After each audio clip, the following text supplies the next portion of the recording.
പാകിസ്ഥാനെ ഒരിക്കലും, അതായത് പാകിസ്ഥാനിൽ നടക്കുന്ന കാര്യങ്ങളൊന്നും നമുക്കൊരിക്കലും ദഹിക്കില്ല എന്നുള്ളതാണ് യാഥാർത്ഥ്യം.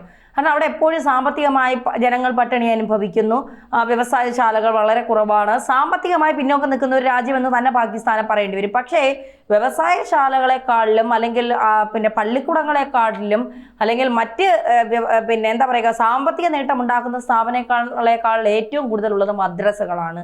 എന്താ ഈ മദ്രസകളെ കൊണ്ട് ഇവർ ഉദ്ദേശിക്കുന്നത്? അവിടെ നിന്ന് വല്ല പൈസയും പണവും ആഹാരവും ഒക്കെ കിട്ടുന്നുണ്ടോ? അവിടെയുള്ള മദ്രസകളുടെ സ്വഭാവം നമ്മുടെ നാട്ടിലുള്ള മദ്രസകളുടെ സ്വഭാവം രണ്ടും രണ്ടാണ്. അവിടെയുള്ള മദ്രസകളുടെ സ്വഭാവം എന്താണെന്ന് അറിഞ്ഞതുകൊണ്ടാണ് 15 ബ്രഹ്മോസ് മിസൈലുകൾ അങ്ങോട്ട് പാഞ്ഞു ചെന്നത്. അപ്പോൾ അതെന്തോ ആയിക്കോട്ടെ, പാകിസ്ഥാൻ എന്താണ് അവിടെ നടക്കുന്നത് എന്താണെന്നുള്ളത് ഓൾമോസ്റ്റ് ഇനിയിപ്പോൾ അറിയാത്തവർ ചുരുക്കമാണ്. അവിടെ ഏറിയ പങ്കും ഈ മതബോധനം, അതോടൊപ്പം തന്നെ കടുത്ത ഇന്ത്യ വിരുദ്ധ അതുമായി ബന്ധപ്പെട്ടുള്ള പ്രചരണം. യഥാർത്ഥത്തിൽ ഈ ഖുർആനിൽ പറഞ്ഞിരിക്കുന്നത് ഏറെയും മനുഷ്യ സ്നേഹത്തെക്കുറിച്ചും സാഹോദര്യത്തെക്കുറിച്ചും ഒക്കെയാണ്. പക്ഷേ അത് മറ്റ് ചിലർ വ്യാഖ്യാനിച്ചു വരുമ്പോൾ നമ്മുടെ സഹോദരനെ കൊല്ലുന്ന തരത്തിലോട്ടുള്ള നിലപാടുകളിലേക്ക് പലരും പോകുന്നു എന്നുള്ളതാണ് സത്യം. പക്ഷേ പാകിസ്ഥാൻ അങ്ങനെയുള്ള അത്തരത്തിൽ തീവ്രമായ ആശയങ്ങൾ പഠിപ്പിക്കുന്നതിൻ്റെ ഹബ്ബാണെന്നുള്ളതാണ് വാസ്തവം. അതുകൊണ്ടാണ് ലോകരാജ്യങ്ങളെല്ലാം തന്നെ പാകിസ്ഥാനെ ഭീകരവാദത്തിൻ്റെ പിൻ പോയിന്റ്, ഈ പ്രഭവ കേന്ദ്രം എന്നൊക്കെ പറയുമല്ലോ, ഈ ഭൂമികുലുക്കം ഉണ്ടാകുമ്പോൾ അതിൻ്റെ പ്രഭവ കേന്ദ്രം ഇന്ന സ്ഥലമാണ്. അപ്പോൾ ഭീകരവാദത്തിൻ്റെ പ്രഭവ കേന്ദ്രമാണ് വാസ്തവത്തിൽ പാകിസ്ഥാൻ. അപ്പോൾ അങ്ങനെ ഒരു പ്രതീതി പാകിസ്ഥാനെ സംബന്ധിച്ചുള്ളപ്പോൾ ഈ കണക്കുകളിൽ വലിയ ആശ്ചര്യപ്പെടേണ്ട കാര്യമില്ല. പാകിസ്ഥാനിൽ അവരിപ്പോൾ കടുത്ത സാമ്പത്തിക പ്രതിസന്ധിയിലാണെന്നുള്ള കാര്യം എല്ലാവർക്കും അറിയാമല്ലോ. അപ്പോൾ അവിടെ ഈ ലോക ബാങ്കിൻ്റെ സഹായം കിട്ടാനായിട്ട്, കൃത്യം പറഞ്ഞാൽ 700 കോടി അമേരിക്കൻ ഡോളറിൻ്റെ ലോകബാങ്ക് സഹായം കിട്ടുന്നതിന് വേണ്ടിയിട്ട്, ഈ ലോകബാങ്ക് ചുമ്മാ പൈസ എടുത്ത് കൊടുക്കത്തൊന്നുമില്ല, അവർക്ക് കൃത്യമായ ഡോക്യുമെൻസുകൾ കൊടുക്കണം. അപ്പോൾ അതിൻ്റെ ഭാഗമായിട്ട് അവരുടെ പാകിസ്ഥാനിലെ സാമ്പത്തിക ഘടന അല്ലെങ്കിൽ ഈ തൊഴിൽ അതുമായിട്ട് ബന്ധപ്പെട്ട് ഒരു സെൻസസ് നടത്താൻ പറഞ്ഞു.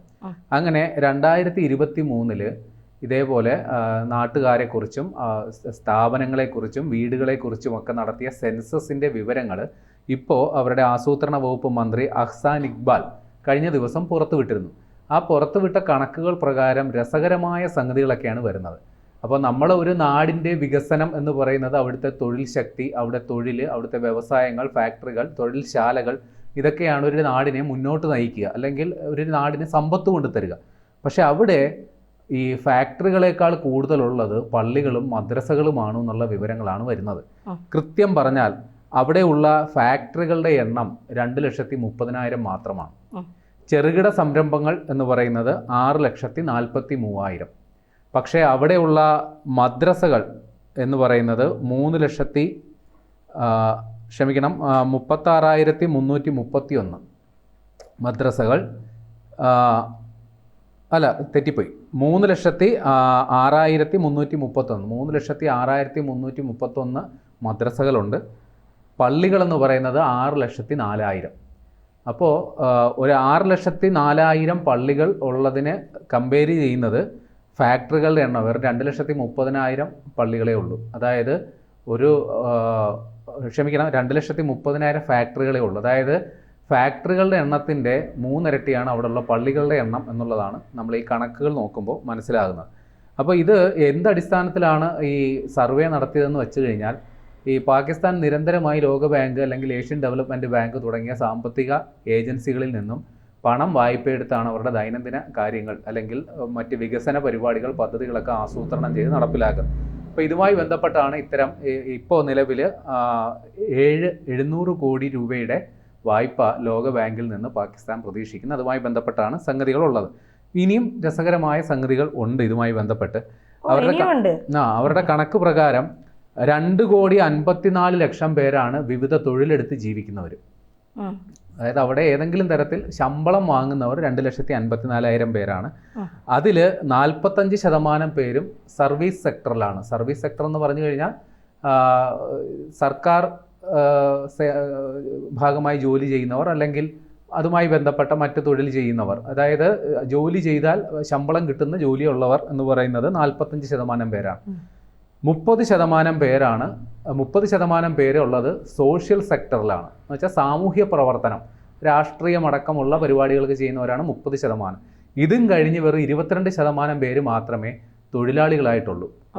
അതായത് ഫാക്ടറികളിൽ, ഉൽപ്പാദനശാലകളിൽ പണിയെടുക്കുന്നത് വെറും 22% പേർ മാത്രമാണ്. ഇത് നേരെ തിരിച്ചാണ് വരേണ്ടത്. ഉൽപ്പാദന പ്രക്രിയയിൽ ആൾ കൂടുതലും സേവന പ്രക്രിയയിൽ ആൾ കുറവുമാണ് വേണ്ടത്. പക്ഷേ പാകിസ്ഥാനിലെ സ്ഥിതി നേരെ തലതിരിവാണ്.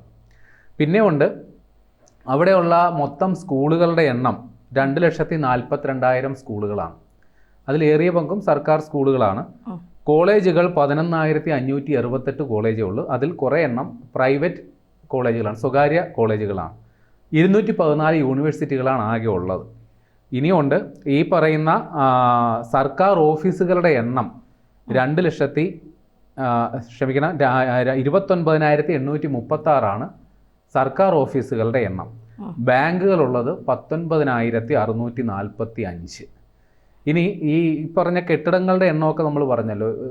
വലിയ കെട്ടിടങ്ങൾ, നിർമ്മിതികൾ ഉള്ള സംഗതികളെന്ന് പറയുന്നത് പഞ്ചാബ്, കറാച്ചി, സിന്ധ് തുടങ്ങിയ മേഖലകളിലാണ് ഏറ്റവും കൂടുതൽ വ്യവസായശാലകൾ അല്ലെങ്കിൽ കെട്ടിടങ്ങളടക്കം ഉള്ളത്. പഞ്ചാബിൽ ഈ മൊത്തം കെട്ടിടങ്ങളൊക്കെ ഉള്ളതിൻ്റെ 58% പഞ്ചാബിലാണ്. അത് കഴിഞ്ഞാൽ സിന്ധിൽ മൊത്തം 20% ഉണ്ട്. ഇനിയുണ്ട് കോമഡി. അവിടെ 250 പേരെങ്കിലും പണിയെടുക്കുന്ന, 250 മുതൽ അതിൽ മേളിലോട്ട് പണിയെടുക്കുന്ന തൊഴിൽശാലകളുടെ എണ്ണം എന്ന് പറയുന്നത് 7,086 മാത്രമാണ്. നമ്മുടെ കേരളത്തിൽ പോലും ഇതിനേക്കാൾ കൂടുതൽ ഫാക്ടറികൾ ഉണ്ടാകും.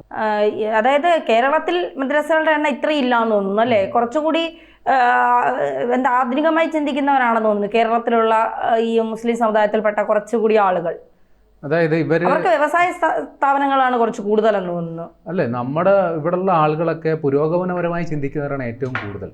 പക്ഷേ ഈ പാകിസ്ഥാൻ പോലെയുള്ള നാടുകളിൽ ഒരു പരിധിവരെ ഇത്തരം ലാഭസമ്പാദനപരമായ പ്രവൃത്തികളിൽ ഏർപ്പെടുന്നത് മതപരമായ വിലക്കുകളുണ്ടെന്നാണ് നമ്മൾ മനസ്സിലാക്കേണ്ടത്.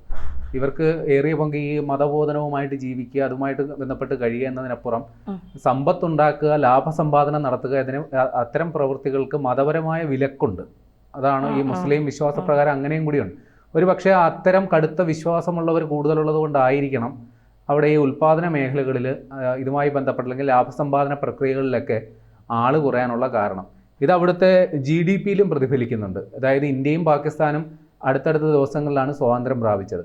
പക്ഷേ പാകിസ്ഥാൻ്റെ GDP എന്ന് പറയുന്നത്, അതായത് മൊത്തം ആഭ്യന്തര ഉൽപ്പാദനം എന്ന് പറയുന്നത് $373.07 ബില്യൺ. അതേസമയം തൊട്ടടുത്ത ദിവസം തന്നെ സ്വാതന്ത്ര്യം പ്രഖ്യാപിച്ച ഇന്ത്യയുടെ GDP എന്ന് പറയുന്നത് 4.19 ട്രില്യനാണ്. ബില്യനും ട്രില്യനും തമ്മിൽ ആനയാട് വ്യത്യാസമുണ്ട്. അവിടെ ബില്യൻ ആണെങ്കിൽ ഇവിടെ ട്രില്യനാണ്. ഇന്ത്യ അതിവേഗം പുരോഗമിക്കുന്ന സാമ്പത്തിക രാഷ്ട്രങ്ങളുടെ പട്ടികയിൽ 3-ാം സ്ഥാനത്താണ്. പാകിസ്ഥാൻ അവിടുന്ന് ഒരേ വെള്ളപ്പാടുകൾക്ക് പിന്നിലാണ്. അപ്പോൾ എന്തുകൊണ്ടാണ് ഇങ്ങനെയെന്നുള്ളതിൻ്റെ കാരണം വ്യക്തമാണ്. അവർ മതം വെച്ച് ചിന്തിക്കുന്നു, മതം വെച്ച് ജീവിക്കുന്നു, മതം ഭക്ഷിക്കുന്നു. അതുകൊണ്ട് കാര്യമായ മുമ്പോട്ട് പോക്ക് ഉണ്ടായിട്ടില്ല.